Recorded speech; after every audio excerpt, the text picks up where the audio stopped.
Welcome back to Seryla Philosophy, Episode 6, How We Categorize Ideas. Let's get started. Paragraph 1. The original physical source of ideas becomes our backdrop of accountability. If we obtain our ideas by the physical interactions between the physical world and ourselves, how we measure against physical existence determines our position of accountability. Our sliver idea of reality stays to its original source. If we choose to measure against ourselves, we lose our accountability. This is because we can attach our sliver idea of reality to any animated and rearranged idea. Therefore, to have ideas that are accountable, we must measure our sensory interactions and ideas against physical existence. We must break down the parts of actions that occur in our physical world to our result of ideas in our minds to maintain our accountability. We not only collect from physical existence sliver ideas to master ideas, we can move our sliver ideas into new positions to create new master ideas independent to our physical world. Paragraph 2. Our mental capacity to mentally animate ideas and move sliver ideas creates a set of categories. If we could not move our sliver ideas, then we would maintain a reality-based system of thought. Nevertheless, this would lock us into having reaction only to our physical surroundings, as we could only know and respond to ideas in the original experience form. We would be severely limited in our capacity to create new and novel situations. It is, perhaps, the capacity and to the degree that we can move sliver ideas into new and novel positions that provides us the separation between other animals and ourselves on this planet. With our mental animation capability, the question becomes, what type of ideas do we create? Paragraph 3. The category of any idea is in relationship with physical existence. We can first ask, does our master idea connect to our physical world or not? If we have connections to the physical world in a complete sense, the idea becomes thesis. If we have no connections at all, we have a manufactured idea. Therefore, to start, we have two categories, one thesis and one manufactured. We have identified two categories of ideas that reside on the two ends of a spectrum. Paragraph 4. Our two ends of idea accountability are pure in nature. A thesis idea in pure form maintains a complete connection to our physical world. All sliver ideas to the master idea relate back to the original experience in physical existence. A manufactured idea in pure form separates our master idea from physical existence. When we remove or add sliver ideas so that the master idea no longer aligns with physical existence, then the connection to physical existence for the master idea becomes broken. This creates our two categories. Our categories are relational to the master idea. Diagram 7 provides a visual representation of the difference between ideas that are pure or manufactured. Paragraph 5. One category we term pure thesis ideas. Our pure thesis idea arrives as a collection of sliver ideas to a master idea by maintenance of the original collection of sliver ideas from physical existence. If we had seen an orange or an apple, all the physical interactions that occurred to create the collection of sliver ideas we maintain intact. When we retrieve pure thesis master ideas, all the original sliver ideas that made the master idea have a root or a connection to the physical world around us common to the original source. we never added or removed a sliver idea from the master idea. By this one-to-one connection, we can classify it as a pure thesis idea because it has a complete set of links to our physical existence. Our physical world relation is not just to the individual sliver ideas, but also to the collection. Our level of probability is 100% by our actual experience of it in physical existence. Paragraph 6. Previous philosophers have understood pure thesis ideas. Nevertheless, they did not understand the requirement to maintain the connections to the physical, nor did they understand that one sliver idea attached to pure thesis ideas is the sliver idea of reality.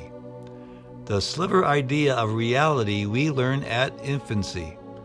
In early childhood, when we begin to animate ideas, we humorously teach our children to misplace the sliver idea of reality to non-real things. We find it funny and cute when they misunderstand reality. By our dropping the understanding of the sliver idea of reality to pure thesis ideas, we are allowing ourselves to begin to animate unaccountable ideas. Nevertheless, in our history, we have understood the importance of pure thesis ideas.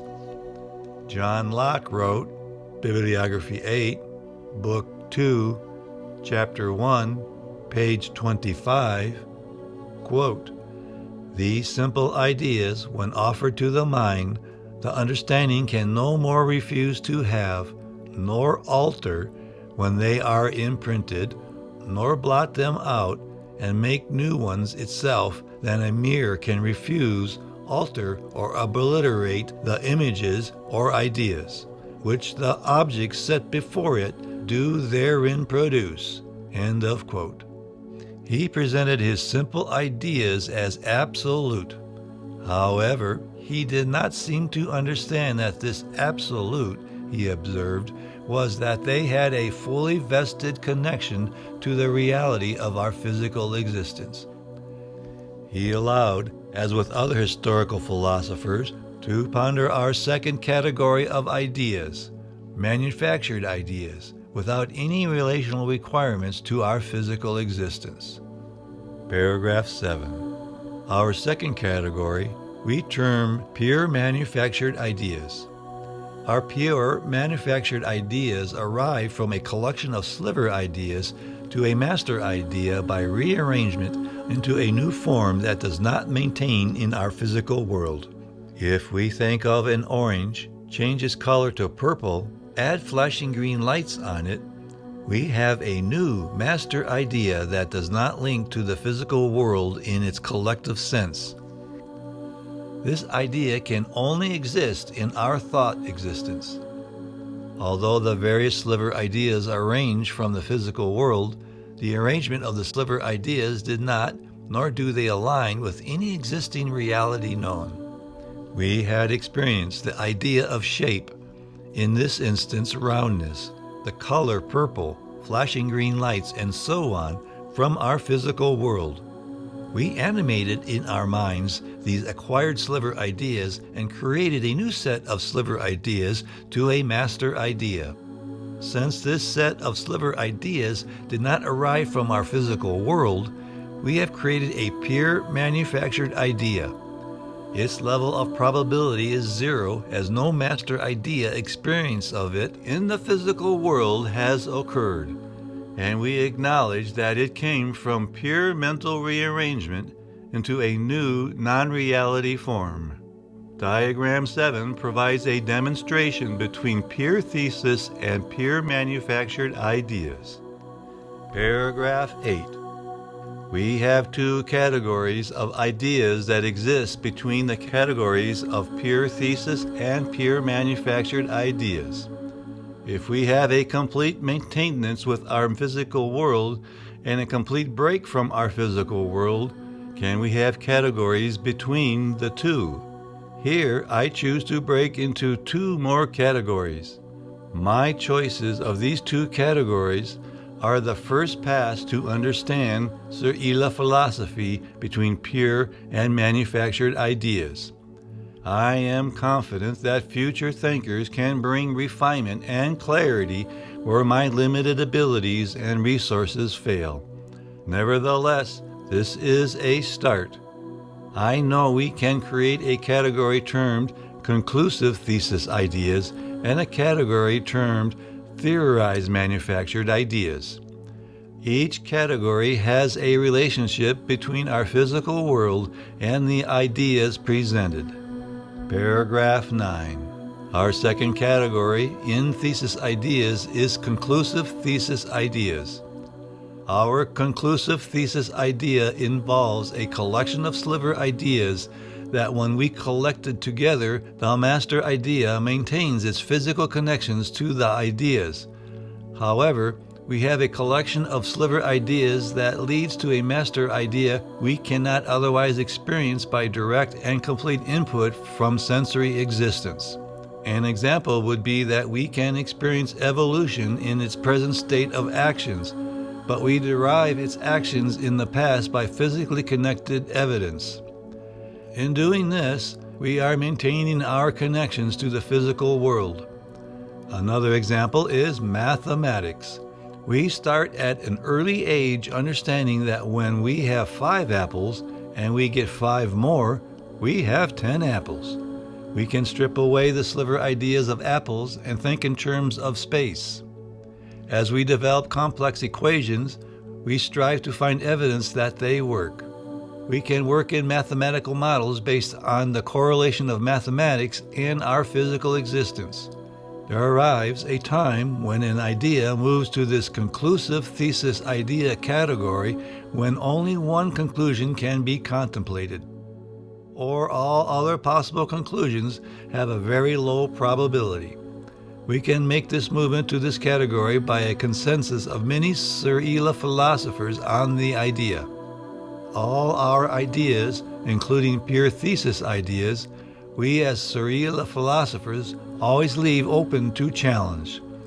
The difference in consensus here with the general consensus from John Locke is that the measurement of the idea and its consensus is dependent on the physical world and not the arbitrary sensing against the human mind against any human-created false reality. Paragraph 10. Our second category in manufactured ideas is theorized manufactured ideas. Our theorized manufactured ideas involve a collection of sliver ideas that, when collected together, have a partial connection to physical existence. Or we have several connections to physical existence to conflicting master ideas. We have at least 2 or more conclusions with physical existence connections that we can entertain. This category is a wide category. We could have ideas that come close to conclusive thesis ideas or ideas that come near pure manufactured ideas. Our relationship of sliver ideas and how close they come to either of the 2 pure types of ideas we can express in terms of probability. We can access a likely probability in our evaluation to whatever physical connections are present. As long as our collection of sliver ideas have more than one master idea that brings probability levels of uncertainty, we always categorize these ideas as theorized manufactured ideas. Paragraph 11. Therefore, we have 4 categories of ideas that we hold. The 4 categories of ideas within our thought existence are pure thesis, conclusive thesis, theorized manufactured, and pure manufactured ideas. Each category has a relationship back to our physical world. In the occurrence of our pure manufactured ideas, the relationship is that we do not have any connections back to our physical world. Paragraph 12. It is the category of manufactured ideas that our reason and rational thought does not acknowledge properly.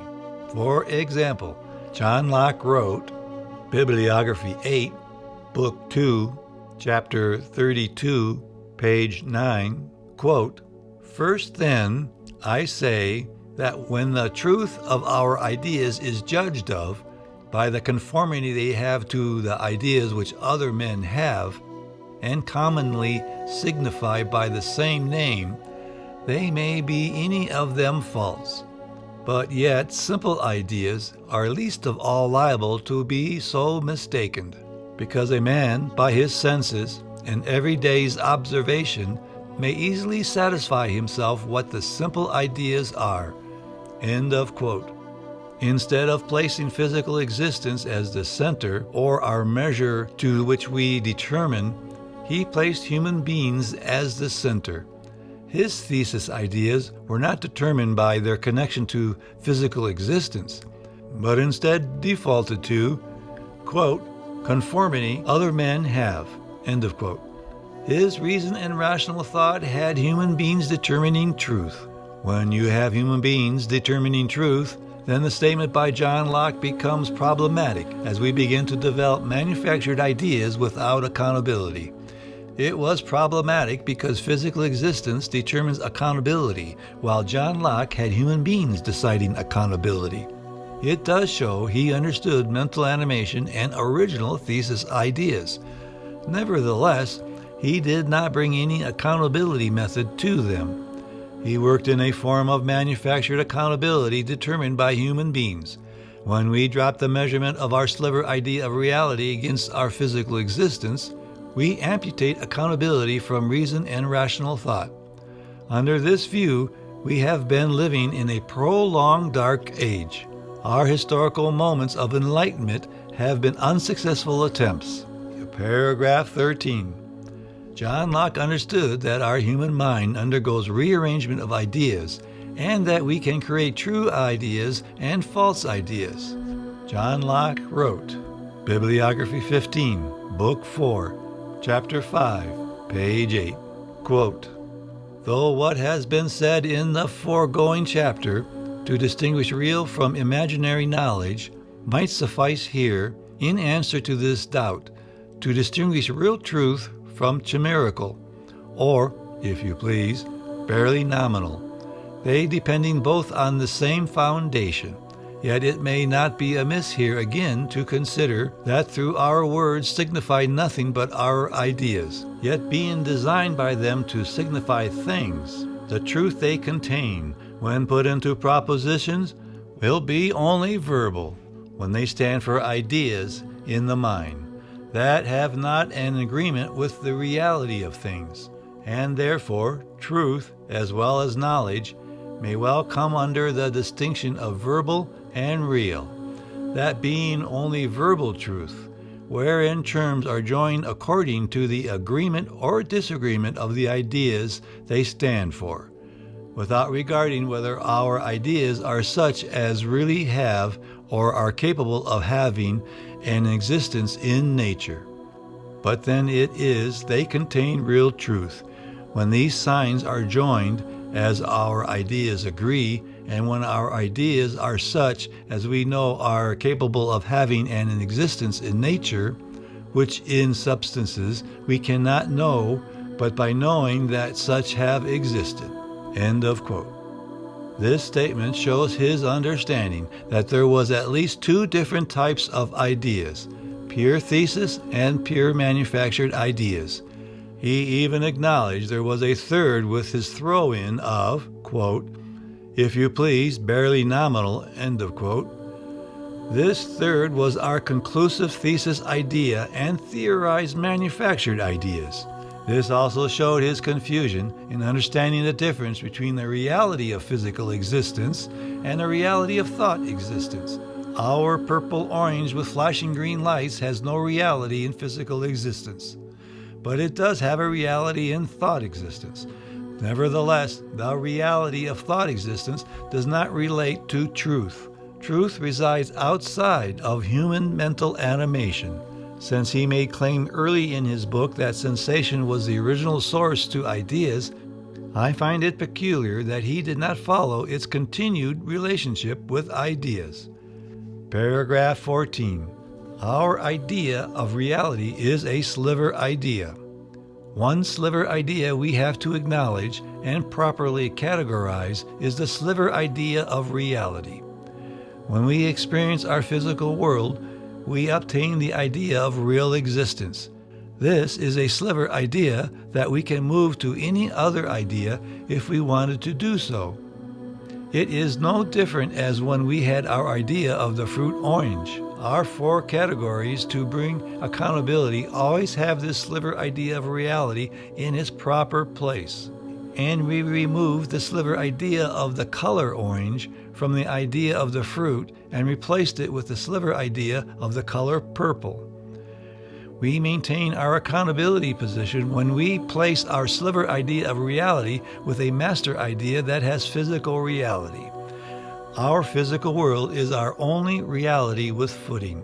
When we express our ideas and maintain connections to the physical world, we have our truth of reality and not a created human false reality. This is important to understand as we can corrupt coercion and lose our freedom and liberty. Paragraph 15. The improper movement of our sliver idea of reality can create unaccountable systems of thought. If we do not maintain the idea of reality connected to our physical world, but attach it to our thought existence, we end in chaos. Human systems of thought that allow the idea of reality to be suspended or attached to manufactured ideas are unaccountable systems of thought. This can only lead us to the mental animation of anything. When we allow ourselves to misplace the sliver idea of reality, we can only create groups of people that require indoctrination to their set of unaccountable ideas. Paragraph 16. John Locke provided us an excellent example of how in our use of reason and rational thought, we had dropped the requirement that we maintain our sliver idea of reality with physical existence. John Locke wrote, Bibliography 8, Book 2, Chapter 2, Page 2, quote, "When the understanding is once stored with these simple ideas, it has the power to repeat, compare, and unite them, even to an almost infinite variety, and so can make at pleasure new complex ideas." End of quote. Here we have evidence he understood mental animation and the movement of ideas. Nevertheless, he gave no accountability to our sliver idea of reality when his shuffling of simple to complex ideas occurred. He simply said that when we move around our simple ideas, they create complex ideas. He did not define simple ideas as a collection of sliver ideas. He did not explain how we could move around our individual simple ideas into complex ones. He stayed in a gross understanding that ideas were in clumps that moved around. He did not clearly separate sensory existence with thought existence. He allowed unaccountability to maintain between thesis and manufactured ideas. We know how to separate thesis and manufactured ideas. Real existence would have to connect to the physical world. Unfortunately, in his view of verbal existence stated in paragraph 13, he gave it completely to thought existence. His thought existence consists of ideas without distinction, even to, quote, "make at pleasure new complex ideas," end of quote. Verbal existence and truthful ideas has a relationship back to physical existence. Verbal existence and ideas may or may not have a relationship back to physical existence. We see how he dropped our sliver idea of reality from our simple ideas to the mental animations of our complex ideas. Paragraph 17. Unaccountable ideas require coercive human authorities. Under unaccountable systems of thought, our mental animations become the property of human animation. Individual human animations leads us to specific human authorities that dictate their individual thought and how they deliver it to other people. Since their measurement is against the human mind and it is subject to many interpretations, that do not align with the realities of our physical world, it is not in the power seeker's interest to allow each individual to perceive and evaluate the physical world as independent human beings. Seryla philosophy allows each individual to evaluate the physical world. This creates our commonality, whereas unaccountable systems of thought create false reality individualism that needs to be coerced to create a community to an arbitrary individual or a subgroup of individuals. This is so because when people evaluate to our physical realities, the given ideas would not align. Powermongers require people to move our evaluation of physical existence to their manufactured existence. This means we begin to measure our ideas not against our creator and creation, but against other human thought existences. The ultimate authority becomes a human being with a particular thought existence. The only way we can transfer individual thought existence is by written or spoken word. A large difference between Seryla philosophy and the false reality systems of thought is that we point to our common physical world. We need not to coerce against anyone. All we have to do is look at our reality given to us by our creation in physical existence. Paragraph 18. Unaccountable systems of thought lead to human suffering. Self-appointed human authorities from an unaccountable system of thought can lead to misuse of people and power. Authors of unaccountable systems of thought teach people to forego their evaluative abilities and to give their code of conduct to the direction of others. This can lead to authorities that misuse people and power and lead us to suffering. Our foregoing to authorities is evident with religious thought. It is less evident with reason and rational thought for social ideas. Nevertheless, the unaccountable system of thought, impregnated in reason and rational thought, gives us individual ultimate authorities as well. Paragraph 19. Accountable ideas require our physical existence to be our authority. Under a system of thought with accountability, we measure our mental animations against physical existence. Physical existence is our creator. Physical existence is the same for all humankind. This measurement not only results in a stable and consistent understanding of our Creator, but also in how we are to conduct ourselves in it. We gain our control of coercion. We, the coercive animal, can change ourselves to measure against the physical world and release our freedom and liberty. Paragraph 20. The accountability of Seryla philosophy brings justice to all. Our accountability system, since it connects to our physical world, eliminates self-interest motivations of individuals that seek power and domination. Our accountability system is open to everyone equally and to the same conclusive ends. It involves the equations of justice measured against our same physical existence. This eliminates arbitrary coercion and creates a self-correcting system to our proper code of conduct. It moves us in opposition to manipulations made by human animation that leads us to injustice. It does not require knowledge of all things, only the individual actions of each person.